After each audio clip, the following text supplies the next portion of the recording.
বাংলাদেশের সর্বশেষ গুরুত্বপূর্ণ আপডেট সংবাদে আপনাকে স্বাগত। শুরুতেই সংবাদ শিরোনাম, পরে বিস্তারিত। শুরুতেই জানিয়ে দিব, গাজীপুরে পোশাক কারখানায় গোডাউনে আগুন দিয়েছে শ্রমিকেরা। গাজীপুর মহানগরের কাশিমপুর এলাকায় একটি তৈরি পোশাক কারখানার গোডাউনে আগুন দিয়েছে শ্রমিকেরা। আজ 11 সেপ্টেম্বর দুপুরে বিগ বস নামে একটি ফ্যাক্টরির গোডাউনের পার্শ্ববর্তী কারখানায় আন্দোলনরত শ্রমিকরা ক্ষিপ্ত হয়ে আগুন ধরিয়ে দিয়েছেন।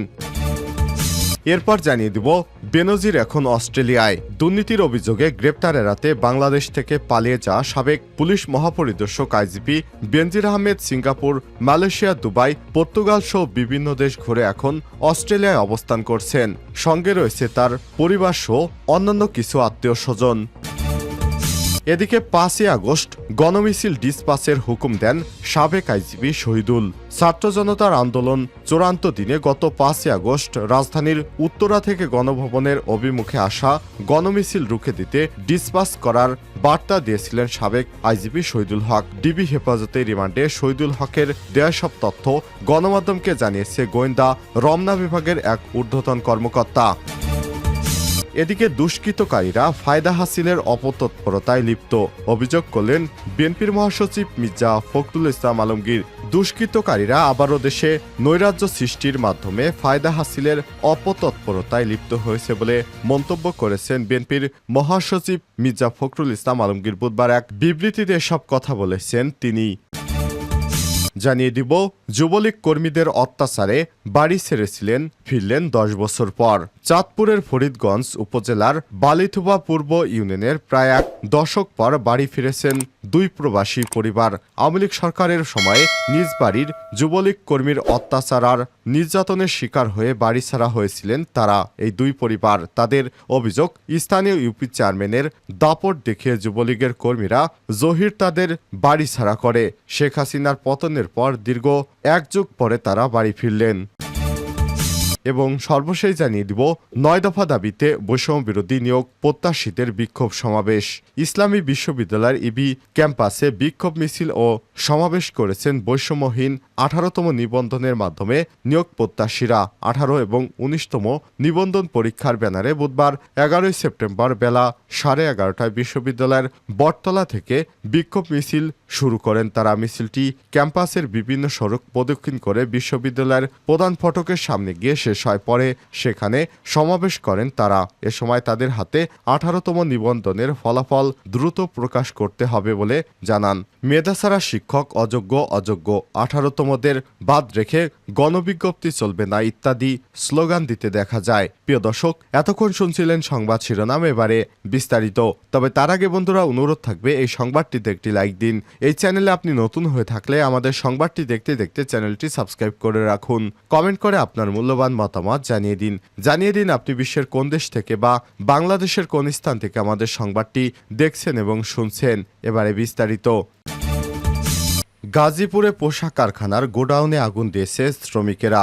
গাজীপুর মহানগরের কাশিমপুর এলাকায় একটি তৈরি পোশাক কারখানার গোডাউনে আগুন দিয়েছে শ্রমিকেরা। বুধবার 11 সেপ্টেম্বর দুপুরে বিগ বস নামের একটি ফ্যাক্টরির গোডাউনের পার্শ্ববর্তী কারখানায় আন্দোলনরত শ্রমিকেরা ক্ষিপ্ত হয়ে আগুন ধরিয়ে দেয়। প্রত্যক্ষদর্শীরা জানিয়েছে, ভয়াবহ এই অগ্নিকাণ্ডে কোম্পানিটির গোডাউন সহ স্টক কাপড়ের গোডাউন পুড়ে যাচ্ছে। দুপুর 2টা পর্যন্ত ফায়ার সার্ভিসের কোনো ইউনিট ঘটনাস্থলে পৌঁছতে দেয়নি।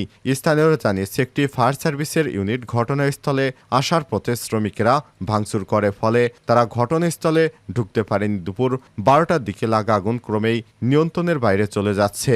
সুমন নামে এক প্রত্যক্ষদর্শী জানিয়েছে, অগ্নিকাণ্ডের খবর পেয়ে ঘটনাস্থলে আসতে গেলে ফায়ার সার্ভিসের গাড়ি ভাঙচুর করায় তারা ফিরে গেছে। তবে কারখানার শ্রমিকেরা নিজস্ব অগ্নি নির্বাপক ব্যবস্থা দিয়ে আগুন নেভানোর চেষ্টা করে যাচ্ছে।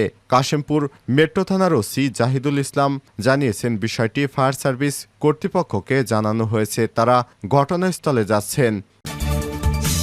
বেনজির এখন অস্ট্রেলিয়ায়।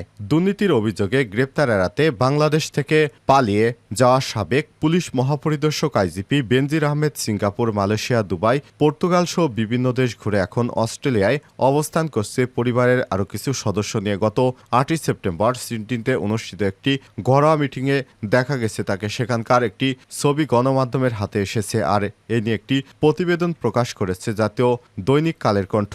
কালের কণ্ঠের বরাত থেকে জানা যায়, অস্ট্রেলিয়ার অবস্থানরত বাংলাদেশিরা বেনজির আহমেদের অবস্থানের বিষয়টি লিখিতভাবে সেদেশের স্বরাষ্ট্র মন্ত্রণালয়কে জানিয়েছে।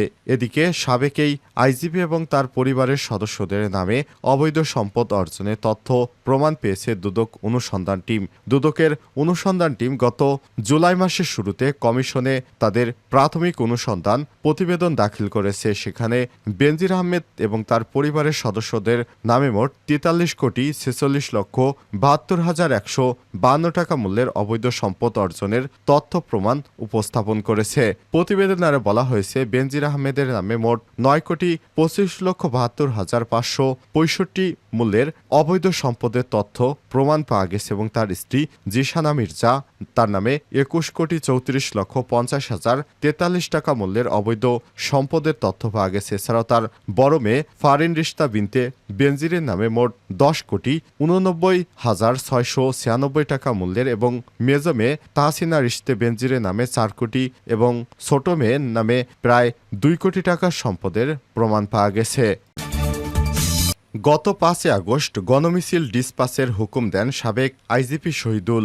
ছাত্র জনতার আন্দোলনের চূড়ান্ত দিনে গত 5 আগস্ট রাজধানীর উত্তরা থেকে গণভবন অভিমুখে আসা গণমিছিল রুখে দিতে ডিসপাস করার বার্তা দিয়েছিলেন সাবেক আইজিপি শহীদুল ইসলাম। ডিবি হেফাজতে রিমান্ডে শহীদুল হকের দেওয়া সব তথ্য গণমাধ্যমকে জানিয়েছেন গোয়েন্দা রমনা বিভাগের এক ঊর্ধ্বতন কর্মকর্তা।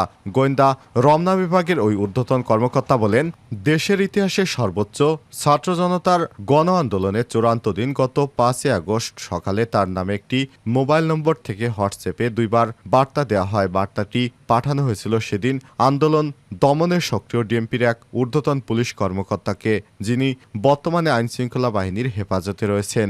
উত্তরা থেকে গণভবন অভিমুখে আসা গণমিছিল রুখে দিতে ডিসপাস করার বার্তা দিয়েছিলেন তিনি এটি সত্যি তিনি করে থাকেন তাহলে সেটা হবে ভয়াবহ উস্কানি। এই বার্তাটি তথ্য প্রযুক্তির সহায়তায় পরীক্ষা নিরীক্ষা করা হচ্ছে। কাকে কাকে এমন মেসেজ পাঠানো হয়েছিল সেটা খতিয়ে দেখা হচ্ছে। প্রমাণিত হলে তার বিরুদ্ধে রাষ্ট্রবিরোধী ষড়যন্ত্র এবং সাইবার নিরাপত্তা আইনে মামলা দায়ের করা হবে বলেও জানান তিনি। উল্লেখ্য, ডিএমপির গণমাধ্যম এবং জনসংযোগ বিভাগ থেকে জানানো হয়েছে, গত 3 সেপ্টেম্বর দিবাগত রাতে পুলিশের সাবেক মহাপরিদর্শক আইজিপি একেএম শহীদুল হককে উত্তরা 16 নম্বর সেক্টর থেকে গ্রেপ্তার করে ঢাকা মহানগর পুলিশ ডিবি পরদিন 4 সেপ্টেম্বর বুধবার সকালের দিকে হত্যা মামলায় গ্রেপ্তার দেখে 10 দিন রিমান্ডের অনুমতি চেয়ে আদালতে সোপর্দ করা হয়। রাজধানীর নিউ মার্কেট এলাকার ব্যবসায়ী ওয়াদুদ হত্যা মামলায় শহীদুল হকের 7 দিনের রিমান্ড মঞ্জুর করেছে ঢাকার চিফ মেট্রোপলিটন ম্যাজিস্ট্রেট আদালত। দুষ্কৃতকারীরা ফায়দা হাসিলের অপতৎপরতায় লিপ্ত, মির্জা ফখরুল।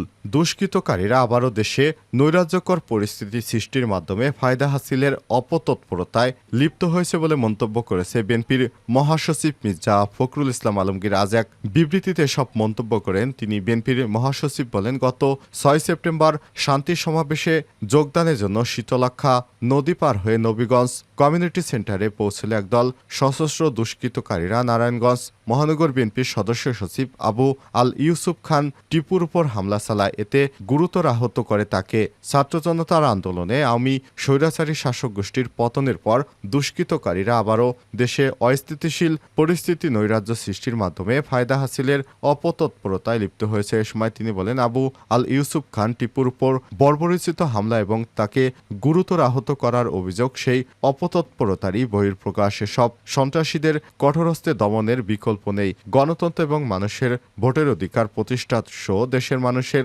জানমাল রক্ষায় দলমত নির্বিশেষে সকল শ্রেণী পেশার মানুষকে ঐক্যবদ্ধ থাকতে হবে। টিপুর উপর হামলাকারীদের অবিলম্বে গ্রেপ্তার এবং দৃষ্টান্তমূলক শাস্তির জোর আহ্বান জানান বিএনপির মহাসচিব মির্জা ফখরুল ইসলাম আলমগীর।